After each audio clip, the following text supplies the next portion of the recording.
السلام عليكم ورحمه الله تعالى وبركاته. مرحبا بكم معايا في قناتي قناه كويزين سكينه. كنتمنى ان شاء الله هذا الفيديو هذا يلقاكم في اتم الصحه والعافيه يا رب. اليوم ان شاء الله في قناتي غادي نحضر معكم دجاج محمر بالتغمير على طريقه الاعراس والمناسبات مع جميع الاسرار اللي كيجي صراحه ناجح مليون بالمئه. بلا ما نطول عليكم غادي ندوزو ان شاء الله للطريقه وايضا المقادير وفرجه ممتعه ان شاء الله.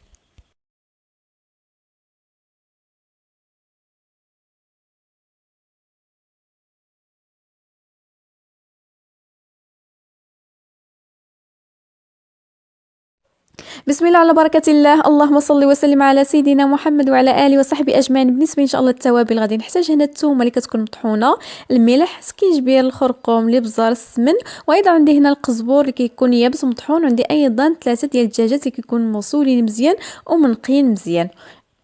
بسم الله على بركه الله. غادي نبداو. اول حاجه ان شاء الله غادي ناخذوا القصعه غادي نوضعوا فيها التوابل اللي هما كالتالي: عندي هنا معلقه كبيره ديال القزبور اليابس اللي كيكون مطحون، عندي ايضا 3 ملاعق كبار ديال السكينجبير لان الدجاج كيبغي سكينجبير، وايضا غادي نضيف هنا معلقه كبيره ديال الخرقوم.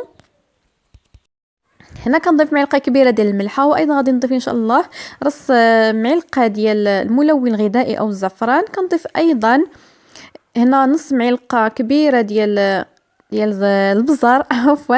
كما كنعرفوا بصفه عامه الدجاج او التغميره ما كيبغيش البزار، فلذلك ضفنا فقط نص معلقه. هنا كنضيف معلقه كبيره ديال السمن، وايضا 2 معالق كبار كيكونوا عامرين مزيان ديال الثومه اللي خديناها هنا ونقيناها وطحناها في خلاط كهربائي مع القليل من الماء وايضا القليل من الملح. فهاد الطريقه ديال الثومه صراحه كتجي رائعه جدا، وكنحتفظوا فيها في المجمد وقت اللي بغيناها كنجبدوها. كما كتشوف معايا هنا ضفت الماء، القليل من الماء، ما كنضيفش هنا الزيت، فقط الماء. غادي نخلط بها التوابل مزيان. اما بالنسبه للدجاج فحنا كناخذوه كنغسلوه مزيان وكنرقدوه في الملح وايضا الحامض، يعني ضروري ما ترقد ليله كامله. ومن بعد ان شاء الله كناخذوه هنا كنحاول كنديرو في العطريه كامله بهذه الطريقه هذه مزيان كندهنوه. فهاد الطريقه هذه عطاتها لي الام ديالتي، هي اللي عطاتني هاد الطريقه هذه ديال الدجاج المحمر على طريقه ديال الاعراس اللي كيجي فعلا لذيذ وسهل. وايضا يعني بلا ما نتخوفوا نقولوا بان الدجاج المحمر صعب نطيبوه، فهو سهل بزاف. فقط تبعوا هاد المراحل هذه وخطوه وخطوه وان شاء الله غادي ينجح معكم. هانتوما كتشوفوا يعني كندهنوه مزيان بهاد التوابل هادو. هنا من الاحسن من بعد ما كندهنوا مزيان الدجاج ديالنا بالتوابل كنخليوه يعني كيترقد واحد 4 سوايع ولا 3 سوايع، يعني ترقد ويشرب لنا ديك العطريه. انا اللي ضيق الوقت فقط خليتها لمده ساعه ونص ترقد. ومن بعد ان شاء الله هنا غادي ناخذ الطنجره ديالنا غادي نوضع فيها الدجاج. هاد الطنجره هذه ما هزات لياش 3 دجاجات، فلذلك واخا غادي تشوفوني هنا ضفت 3 ولكن من بعد غادي نحيد واحد غادي نطيبو بوحدو، وغادي نضيف فقط هنا 2. يعني الدجاج ضروري ما غادي نحطوه ان شاء الله على الصدر لان الصدر شويه هو اللي كيطلب الوقت. صافي من بعد ان شاء الله غادي ناخذ ديك العطريه كامله اللي رقدنا فيها الدجاج، غادي نضيفوا عليها الماء وغادي نخويوها ان شاء الله في الطنجره ديالنا اللي متكونه العطريه من القزبر يابس، السمن، سكينجبير، البزار، الخرقوم وايضا الثوم. صافي هنا كنضيف الماء يعني على العطريه مباشره كنضيفوها، وغادي ناخذ ان شاء الله الماء غادي نضيفه في يعني في الطنجره حتى كيتغطى لنا الدجاج. هنا كنضيف واحد النص ديال حامض مصير. هانتوما كتشوفوا يعني ضفت الماء الكافي. هنا كناخذ واحد البصله كنقسمها على 2 وكنضيفوها على المرق ديالنا. فكما قلت لكم الطريقه هذه على طريقه الاعراس، يعني عطاتها لي الام ديالتي اللي خليها لي يا رب. صافي هنا غادي نحرك مباشره ان شاء الله. غادي نضيف هنا زيت الزيتون، انا اختاريت هنا طيبت يعني بالسمن البلدي وايضا زيت الزيتون اللي عطى للطبق واحد المذاق رائع جدا. هنا غادي نضيف نص سيطرو ديال الزيت البلديه ولا ما يعادل 2 كؤوس ديال العنبه ديال الزيت البلديه. يعني كما كنعرفوا جميعا بان الاطباق المغربيه كتشتهر يعني بالسمن وايضا بزيت الزيتون اللي كيعطيهم واحد المذاق رائع جدا. يعني الطويجين ولا المرقه يعني بلا زيت الزيتون ولا السمن راه ماشي طاجين. صافي هنا كنبدا كنحرك بهذا الشكل هذا. ومن بعد ان شاء الله غادي ناخذ هنا شي سفود يعني سفود ديال الشوا. غادي نحاول غادي نثقب به الدجاج يعني في الصدر وايضا في الفخذ، يعني ضروري من هذه العمليه هذه. يعني بهذا الشكل هذا كنتقيو مزيان الفخاد وايضا الصدر. يعني ضروري الدجاج ما كنخليو يعني كيطيب على الصدر، ومن بعد ان شاء الله فاش كيطيب على الصدر يعني كنقلبو على الجهه الثانيه. ومن بعد ان شاء الله هنا غادي نهز المرق، يعني تقريبا واحد زلافه ديال المرق. ويعني هذا المرق هذا هو اللي غادي نطيب به ان شاء الله التغميره ديالتنا. كنحاول كنهز هكا واحد زلافه. ان شاء الله بالنسبه للدغميره كنحتاجو هنا كيلو ونص ديال البصله الحمراء اللي قطعناها قطع صغيره كنوضعوها في الكوكوس. هنا كنوضعوها فقط لربح الوقت. وايضا يعني البصله ما كنضيفوهاش في المرق مع الدجاج في الاول، لان البصله باش ما تدخلناش في الدجاج لداخل ولا بين الفخاد. فهاد الطريقه هذه كتجي سهله. صافي من بعد ان شاء الله غادي نضيف عليها ديك الزلافه ديال المرقه اللي خديناها. ممكن تضيفوا الماء، ولكن من الاحسن يعني تهزوا المرقه ديال الدجاج اللي كيكون طايب كتضيفوه على البصله كتزدوا عليها، وغادي تخليو ان شاء الله البصله ديالتنا حتى كطيب. ومن بعد ان شاء الله غادي ندوزو لباقي المراحل. هانتوما كتشوف معايا الدجاج ما شاء الله والصلاه على النبي من بعد ما طاب حيدناه، يعني ما كيخسر ما كيتحل ما والو. غادي نخليه ان شاء الله جانبا. هنا غادي ان شاء الله غادي ناخذ شي زلافه غادي نوضع عليها 2 معالق كبار ديال الموطاد ولا الخردل باش غادي ندهن بها، حيت الدجاج ما غاديش نقليه غادي نوضعوه في الفران. ومن بعد ان شاء الله غادي نضيف عليها هنا معلقه صغيره ديال السمن، وايضا القليل ديال التحميره، تقريبا واحد المعلقه صغيره ديال الفلفل الاحمر او التحميره. غادي نخلط ان شاء الله مزيان هاد الخلطه هذه.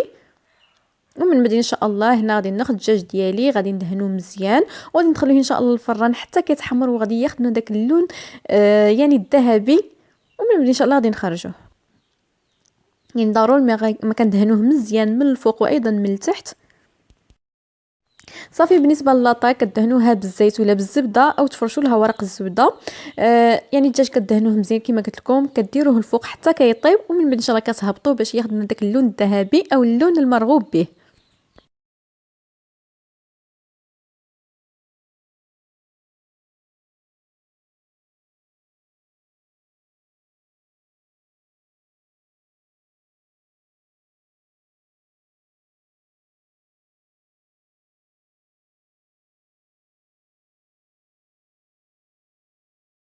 بالنسبه للبصله ديالتي من بعد ما طابت كما كتشوفوا يعني كتخليوها على نار هاديه جدا، ما كتزيدوا عليها لا الماء لا والو. ديك المرقه اللي شطنا من الدجاج كنصفيوها من ديك البصله اللي طفناها في الاول.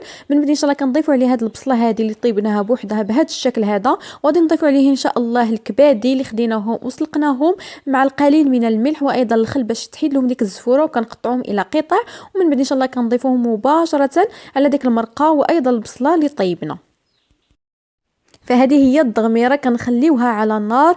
يعني مع التحريك ضروري ما تحيدوش يديكم من الطنجره، كتخليوها كتحركوا حتى كتطلع لينا ديك الزويته، وايضا يعني تعسل ديك البصله كتاخذ واحد اللون المرغوب فيه صراحه اللي كتجي رائعه جدا. البصله كتعسل شنو غادي نقول لكم رائع جدا يعني الضغميره ديال الاعراس. صافي ان شاء الله غادي نبقى غادي نحرك بحال هكا، يعني ما كيبانش مزيان مع البخار، ولكن غادي نستمر ان شاء الله في التحريك حتى غادي نحصل على الضغميره اللي بغيت. هانتوما كتشوف معايا يعني بدات المرقه كتقلال، وايضا يعني هذيك الزويته كتطلع. غادي نستمر ان شاء الله ما تحرك، وايضا غادي نردها فوق البوطه. صافي الدجاج ديالي من بعد ما تحمر كما كتشوفوا ما شاء الله والصلاه على النبي، كما قلت لكم راه ما كيتحلوش في الطياب ما والو، فقط ضيفوا ديك النص ديال الحامض المصير. صافي من بعد ان شاء الله غادي ناخذ هنا التوصيل، يعني غادي نقدم على الطريقه التقليديه وايضا طريقه الاعراس بهذا الشكل هذا. غادي نحط الدجاج ديالي، ومن بعد ان شاء الله غادي ناخذ الضغميره كما كتشوفوا ما شاء الله الصلاه على النبي، خدات داك اللون المرغوب فيه، وايضا جات معسله وجات لذيذه بزاف بزاف.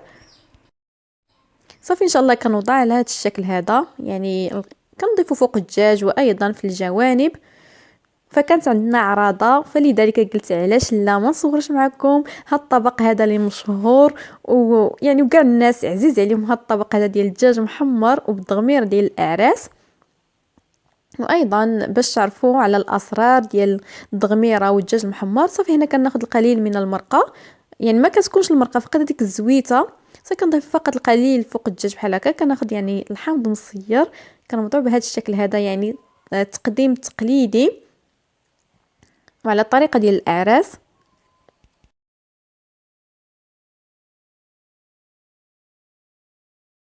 صافي من بعد ان شاء الله غادي ناخذ هنا الزيتون غادي نوضعو بهذه الطريقه هذه. وهذا هو الطبق ديالنا ديال الدجاج محمر على طريقه الاعراس. كنتمنى يا ربي الوصفه تنال اعجابكم، وايضا جربوها يعني بلا ما تخافوا، جربوه بعينكم مغمضين لانه ساهل صراحه، يعني فقط تبعوا الطريقه. كنقول لكم الى فيديو جديد ان شاء الله ووصفه جديده ان شاء الله. وكما العاده الى عجبكم الفيديو لا تنسوا دعمنا ومشاركه الفيديو مع احبائكم في مواقع التواصل الاجتماعي. كنقول لكم مع السلامه.